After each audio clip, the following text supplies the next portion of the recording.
The easiest way to tell if an apple is ready is to basically cut it across the middle.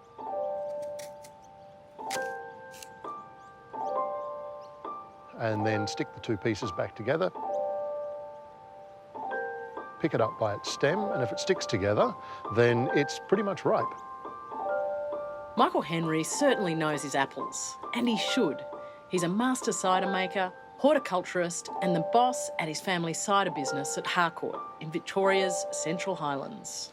Tell me about this little valley. It's renowned for apple growing.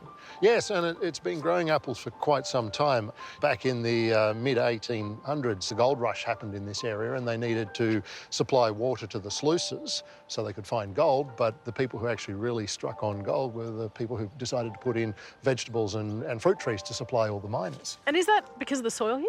Basically, yeah. It's really good soil, well draining, so the apples really love that sort of condition. How many trees are you growing here on the property? Currently on our property, we have about 4,500 trees, predominantly all apples. We grow 3 varieties of eating apples and 43 varieties of cider apples. There are 43 varieties of cider apples in Australia. 49 varieties of cider apples in Australia. We just happen to only grow 43 of them. We train our trees to the Tatura system, a little system that was developed in the town of Tatura. Basically, we pull the trees back to a 20-degree angle to the vertical. This promotes better apple set and growth. And then on the wires, we fan the apples out into a flat fan, so it's a nice flat surface. So it's like a flat espalier. A flat espalier sitting on a slight angle. And the best reason for that is we get better light penetration, so you get better fruit set, better fruit quality, and it is also a lot easier to pick apples off a flat tree. You just step up to them and pick, whereas if you're dealing with the big open vase, you've actually got to reach into the insides of a tree, fighting against all the leaves and the scratchy twigs and everything.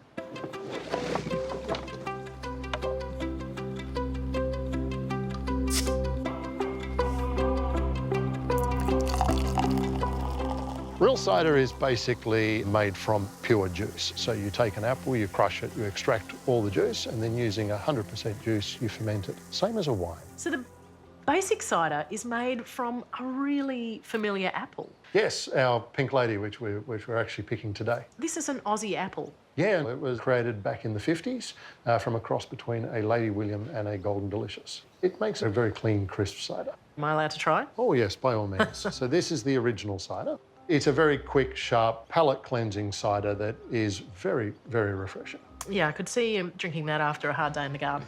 Easily. Sugars are what create the alcohol. It's not what creates the flavour. What actually creates the flavour for you are the tannins and the acids found in the apples.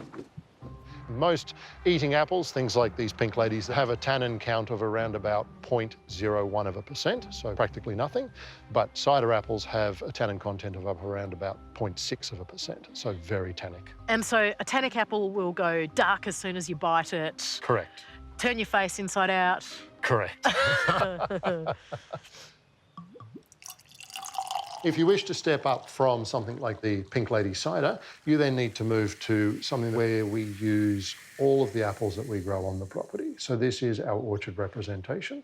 There's roughly half Pink Lady apples, the other half a hodgepodge collection of all 43 varieties, depending on what the season has produced. So these are the cider apples, truly. You couldn't eat them straight off the tree. Well, you are welcome to have a bite, but they are not necessarily what you would call palatable. Think of a tea bag and chewing on it. I'm doing that twice. You generally don't want to eat these guys, but you do want to drink them. So the flavour of that is represented in there. This is more towards what you would expect of a traditional English-style cider or scrumpy. The ciders are not sweet because we do a secondary fermentation to get the sparkle, and we don't add any chemicals or sulphurs. According to Michael, cider making at home isn't too challenging. And I wanted to find out if it's true. You can't use a juicer because that combines the pulp and the juice together. You can get through that by just chopping them up or running them through a food processor, but the trick is to just get a small bit of pulp. What variety are we going to juice today? What we're juicing today is our brown snout, a very rare apple indeed. Brown as in, it's going brown really quickly, isn't it? That would be from those tannins that I mentioned earlier about, that's where all of our flavour comes from, and this is actually part of the process is to allow that oxidation to occur for a small amount of time just to build those flavours up. So we need to get the juice out of this pulp now, and the easiest way to do that would be just grab a handful of this, throw it in a small pillowcase, spread it out, and then just wring the pillowcase out, catching everything into a bucket. But if you want, we can move on to something like this little basket press that we have here. The bag in there is to stop the fine pulp coming through the boards and keep all the pulp inside and just let the juice flow. If you grab that circular dish, we put it on top, and then grab those boards, they go in there, and then the pressing plate. And away we go. Now we're starting to get some juice flow.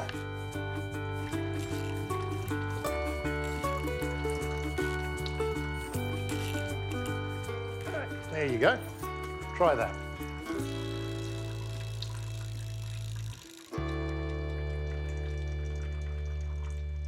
Oh, that is completely delicious. Thank you. It is full of sugars. Full of sugars, and it will produce quite a high alcoholic cider when we get around to it, but full of flavour. So, next step. Next step is we need to add some yeast to this juice so it turns into cider.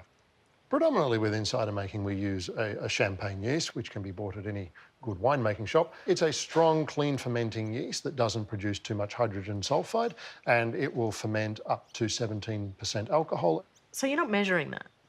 You don't really need to measure it. There are measurements that you can follow, but the yeast is a live product and it will grow to suit the environment in which it's being put. So if there's too much yeast, it just won't survive. If there's too little, it'll take longer to do the job. Exactly. What we also do is we add a little bit of sugar just to give the young yeast something to feed on before we put it in the cider. And in about 15 to 20 minutes, we'll have a nice creamy head on top of that and it'll be ready to add to the cider.